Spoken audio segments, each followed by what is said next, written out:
This is Greg Helbeck, and on this video/podcast, I'm going to teach you how to make $100,000 plus flipping a house without having to rehab it or without having to wholesale it. I'm going to teach you a little trick that I've done that has made me a lot of money, and it does not require ginormous contractor bills, or it doesn't require an assignment of contract, which is a wholesale deal. It is the middle ground of real estate flipping, and I'm going to get into that on this video. So if you get value from this video or this podcast, depending on how you're consuming it, do me a favor, subscribe to my YouTube channel, like the video, and if you're listening on audio, if you can share this with somebody else, it would really mean a lot to me. We've been getting a lot more subscribers, we've been getting a lot more views, and that's because people are seeing this more. So today I'm going to talk about making $100,000 on a property without wholesaling it or without doing a huge rehab. And you're probably thinking, if you're experienced in advance, Greg, you're probably talking about wholetailing.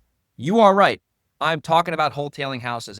So the concept of wholetailing is basically if wholesaling and rehabbing had a baby, it would be wholetailing. So a wholesale deal is when you buy a house at a wholesale price off market, and then you don't do giant rehab. You try to keep your rehab really at 10K or less just to do the bare bones basics.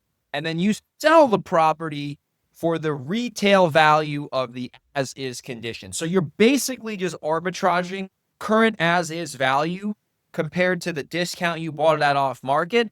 And then your spread is the difference minus your soft costs and your little tiny rehab costs. So what that really means is, like, let's say there's a house, and I'll give you an actual example here on a wholesale deal that was a home run. Let's say there's a house that's worth $400,000 as is without any work.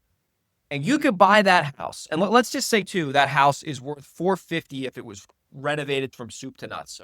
So $450 renovated, $400 as is. And the reason there's that gap there is you could put $50,000 in new floors, new can lights, new kitchen, new bathrooms, whatever, and then that gets it to the ARV number. But it's worth about $400K as is because it's just original, right?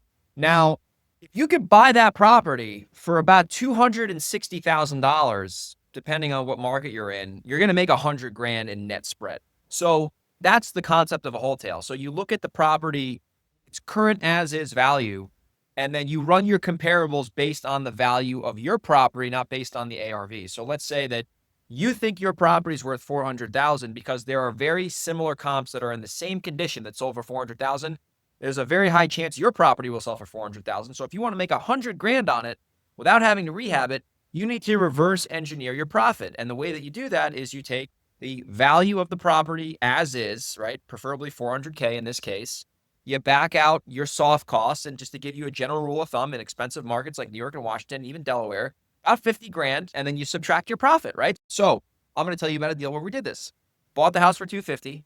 I ended up putting in about $5,000, $10,000 on this. I think it was about $7,000 in this house. And I ended up throwing the property on the market for $399,000. Okay, so we already have that six-figure profit basically there. Turns out we sell the house for $435,000. So I ended up making about $130,000 on that bad boy without having to do a huge rehab because I was able to do the wholesale successfully. So that is the wholesale. So let me tell you how you can really, look for these opportunities. And it's pretty obvious if you've probably seen the video this long. You need to look at properties where they're not too beat up, right? When you're buying a heavy fixer, you can still wholesale it because there's always going to be a market value of the banged up condition, but you're going to need to get that pretty cheap because most likely you're selling that to a flipper. I've done that before and done really well too. But you're really looking for like properties that are outdated, like the roof's good, the windows are good, siding's good, no foundation issues, no water issues in the basement if it's in Washington or New York or Delaware. So you're just finding dated properties, right? It's like kind of like grandma special, I call it. So grandma specials are the best wholesale deals because the reason you could do well with wholesale deals is if the buyer can get financing, right? That's the key with these wholesales. If the buyer can get preferably conventional financing, because FHA, you have to wait 90 days, which sucks. The buyer can get financing. A lot of these buyers are willing to look past, original kitchen, original bathrooms, because they know they can just upgrade those at their own will and it still works. Like the property still, works. They're getting a decent deal. They're buying it below what it's ultimately worth because, it needs some work. That's why you're pricing it cheaper. And it could be a win-win for you. It could be a win-win for the buyer.